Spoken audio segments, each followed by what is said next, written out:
Bonjour à tous, bienvenue dans le Morning Meeting BNJ, la nouvelle émission que je produirai pour vous chaque jour, où on va faire un point sur l'analyse des marchés, sur la situation micro-macroéconomique, sur l'interprétation qui en découle par les traders, le consensus, les niveaux techniques, où intervenir. On va rester focalisé tous les jours sur le Nasdaq, le Dow et le DAX, qui reste bien sûr ma spécialité, mes trois indices phares, mais on ira certains jours aller explorer éventuellement d'autres sphères, un peu le Forex, etc.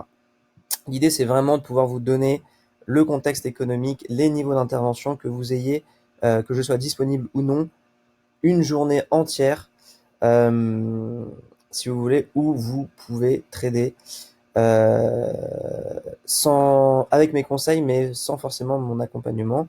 Ceci, couplé au Zoom, devrait vous permettre normalement de pouvoir sortir de l'argent aussi par vous-même des marchés si vous respectez juste les zones d'intervention que je vais vous donner le matin. Au matin, fin de matinée, je pense, j'essaie de vous publier ça entre midi et 2. En tout cas, le but, c'est que vous l'ayez avant l'ouverture de Wall Street. Alors, on va commencer par le signal d'aujourd'hui. Le Nasdaq, on l'a attrapé à peu près ici, là, sur les 9350, qui est vraiment le niveau clé. Alors, qu'est-ce qui s'est passé? Je vais pas vous faire un résumé toute la semaine. Effectivement, on commence par un vendredi. Vous m'excuserez pour cela. Et ben cette nuit, on a eu encore l'accumulation des tensions Chine-USA, Trump qui a refait des siennes. Donc, on peut voir sur tous les indices, c'est cette phase de baisse. Ici, les bourses asiatiques ont clôturé en baisse. Je vais vous montrer sur le Dow Jones, on a eu à peu près le même phénomène partout. Bien évidemment. Donc voilà, on a baissé un peu. Alors, qu'est-ce qu'on observe? On observe que le Dow est toujours collé à sa MRA mensuelle. Tel un aimant, il ne veut pas la quitter. Ceux qui me suivent depuis un moment, vous savez à quel point je trade les pivots mensuels et à quel point c'est capital. Vous avez effectivement ici cette zone qui a fait fortement résistance sur tous les indices, la MRA mensuelle. Vous pouvez voir comment le cours est venu s'écraser sur les résistances. Vous pouvez à chaque fois vendre un petit peu au-dessus des résistances ou acheter en dessous pour jouer la réintégration. Quelle zone nous intéresse réellement pour pouvoir intervenir à l'achat en cas de baisse? Alors finalement, on a fait un double bottom, mais c'est surtout cette zone clé des 24 000 avec le MR1 en soutien. Vous pouvez voir que ça correspond vraiment à un niveau clé aussi ici. Toujours la même logique, on cherche à acheter sous les supports, vendre au-dessus des résistances, dans l'idéal après un grand mouvement inverse. Donc acheter après un grand mouvement baissier et vendre après un grand mouvement haussier, en fonction du contexte. Donc effectivement, on est vendredi. On a eu des mauvaises news cette nuit. On a eu un gap baissier cette semaine, pendant la nuit. Donc, on peut se dire que c'est une journée, même si le contexte global reste haussier, où on peut shorter le marché. Effectivement, on a fortement baissé. Si on reprend le Nasdaq, par exemple, eh ben, vous pouvez voir que on est carrément allé chercher le niveau des 250. Alors, j'ai pas trop pu, finalement, je voulais le mettre en place depuis le début de la milieu de la semaine, mais on commence qu'aujourd'hui. Mais bon, voilà, la semaine prochaine, ce sera sûrement le cas encore. On a vraiment cette zone, on a vraiment une zone clé ici. C'est la zone des 9300. Chaque fois qu'on passait légèrement en dessous des 9300, j'achetais et hop, on réintégrait les 9300. Là, on est venu pêcher à 250, mais réintégration des 9300. Donc, on retient la mémoire du marché pour la semaine prochaine. Surtout que là, on est parti pour clôturer sûrement, bon, c'est pas ce qui va se passer jusqu'à la clôture, mais mettons on clôture au-dessus des 300. Chaque fois qu'on va venir redescendre dessus et qu'on nous montre qu'on va pas le casser fortement, on pourra jouer en scalping la réintégration de 9300 et si ça part un peu mieux, en intraday ou en swing. Tout l'intérêt, vous voyez, c'est de repérer, comme je dis tout le temps, ces anciennes zones de résistance cassées. Vous trouverez cette information dans les zooms. Effectivement, la première fois qu'on vient se reposer sur l'ancienne zone de résistance cassée, c'est ici qu'on a nos meilleurs setups d'achat. Donc, qu'est-ce qui se passe? Ça a remarché, on est venu chercher les 250, on a réintégré, on a même explosé à la hausse.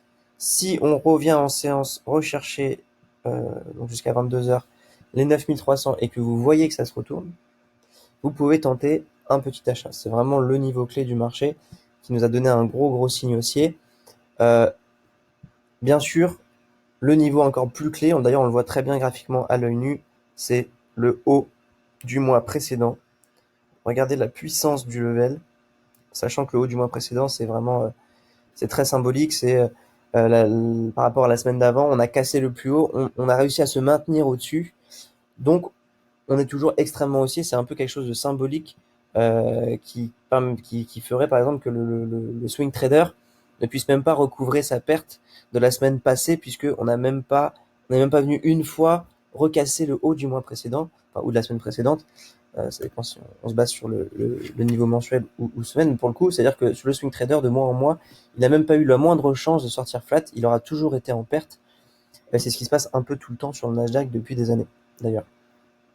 Mais sur tous les indices, le haut du mois précédent, c'est vraiment le niveau clé. Vous pouvez voir ici, hein, au millimètre, ici, comme on a réussi à casser au millimètre, comment on repart, ici, ici on casse, et c'est là qu'on va de cette cassure-là qu'on va initier un gros mouvement.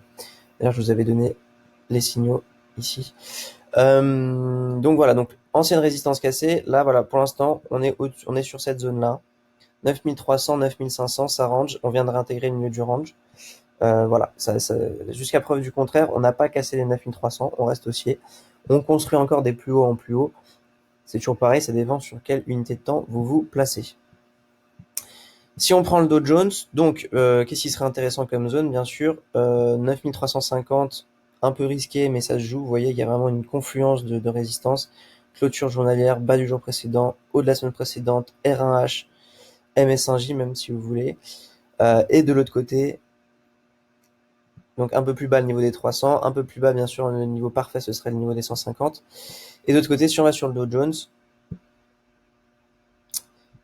qu'est-ce qu'on retrouve? Eh bien, la même configuration. On est collé à la mer mensuelle.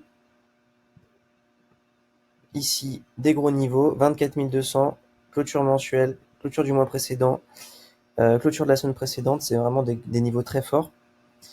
Donc l'idéal bien sûr c'est de les jouer au premier passage de la journée. Vous voyez, on est venu juste légèrement au-dessus, on est reparti à la hausse.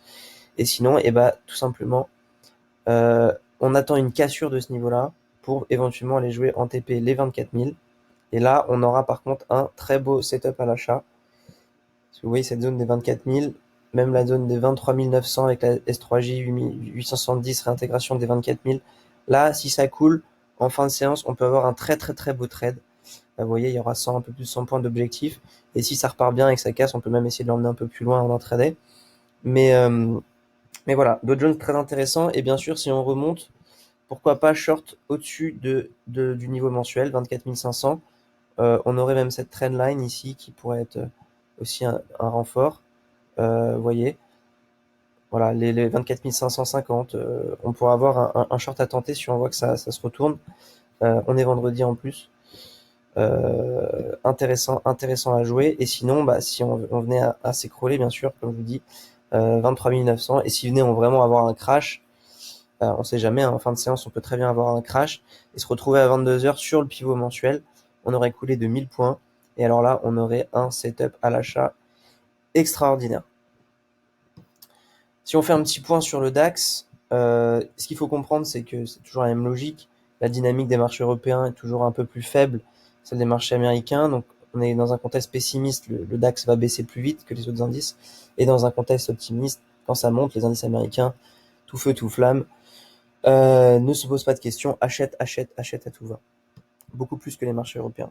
Alors, même configuration que le Dow Jones, on est collé au niveau de la MRA mensuelle. On voit que ça, on s'en sert un peu comme une zone de range. Dès qu'on passe en dessous, hop, on peut jouer la réintégration. Pas grand chose à faire vu la configuration. Là, on voit vraiment qu'on stagne sur les levels. Bien sûr, sous les 11 000, ce serait possiblement, vous voyez, la zone qui a déjà rebondi. 10 865, ça peut être une belle zone à jouer si ça s'écroule. Sous les 11 000 pour intégration des 11 000, pourquoi pas.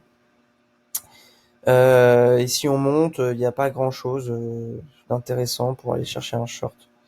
On aurait au contraire plutôt un signal haussier puisqu'on aurait la confirmation de cassure de la MRA mensuelle pour justement aller chercher le haut du mois précédent, ce même niveau clé. Si on va chercher le haut du mois précédent, là par contre on a un beau short à jouer, surtout avec les 11 500. Vous voyez par exemple 11 400, un peu plus au-dessus, 11 400 réintégration du haut du mois précédent, ou shorter le haut du mois du précédent pour intégration du MRA mensuel.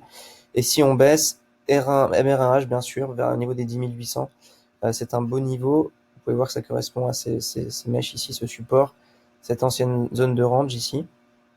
Et bien sûr, si on s'écroule, on aura un magnifique achat à jouer sur les 10 500, niveau symbolique 10 500, pivot mensuel. Là, faudra pas se poser de questions. Donc voilà pour nos chers indices que l'on connaît et que l'on trade principalement chez BNJ. Et si on veut s'intéresser un petit peu au CAC 40, on voit que le CAC 40, lui, il a du mal. Il se maintient au-dessus de son pivot mensuel, donc il résiste, il veut pas céder, mais il n'est pas très vaillant. Il tient ses supports. Par contre, s'il venait à casser le pivot mensuel, là, il resterait pas grand-chose. On aurait vraiment cette belle zone, la MS1 mensuelle, 4300, pour pouvoir essayer de les sauver et repartir dessus. Et si on continue à se maintenir au-dessus du pivot mensuel, bien sûr, l'objectif théorique, c'est qu'on aille rechercher le niveau mensuel d'au-dessus. Donc les 4600, je vous avais mis d'ailleurs le TP là quand on était venu mardi en séance chercher les 450. On reste dans un contexte haussier malgré tout. Oui, on a des mauvaises news, mais on sent quand même que si on se projette sur du long terme, on est toujours en phase de reprise. Il n'y a absolument pas de crash à l'horizon pour l'instant. Les statistiques US sont bonnes, les résultats d'entreprise sont bons. Les chiffres sur le chômage qui sont mauvais sont toujours légèrement supérieurs aux attentes, sont un peu moins mauvais que prévu. Faites très attention. Encore une fois, vous pouvez jouer à un gap si ça vous amuse, mais avec un tout petit lot. Faites très attention. On ne saura pas où ça va aller. On est vraiment en zone d'indécision. Là, on retourne en zone d'indécision. Mais si vous restez rigoureux et que vous continuez à suivre les plans que je vais vous donner chaque jour, vous n'avez aucune raison de ne pas être rentable tous les jours sur les marchés. Tout ce qu'il vous faut, c'est de la rigueur. Appliquer ce que je dis, comprendre de mieux en mieux le marché, la psychologie de masse, pourquoi les traders interviennent, quel est le consensus, quelle est la marche économique du monde. Et tous les jours, je vais essayer de vous condenser ça de manière concise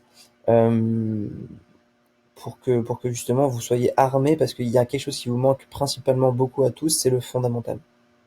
Analyse technique, vous êtes plus ou moins bon, il y a tous les niveaux, mais en fondamental, vous êtes très peu à maîtriser la réalité fondamentale qui fait le marché action.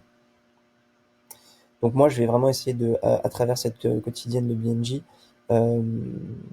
donner beaucoup de mon temps, beaucoup de mes connaissances, mais pour que vous soyez parfaitement accompagné au quotidien avec une analyse macro et microéconomique, un contexte que vous comprenez et des interventions techniques qui sont données au millimètre. Donc c'est à chaque fois plusieurs, voire des dizaines de signaux par jour que je vais vous donner via cette petite quotidienne qui, j'espère, vous plaira.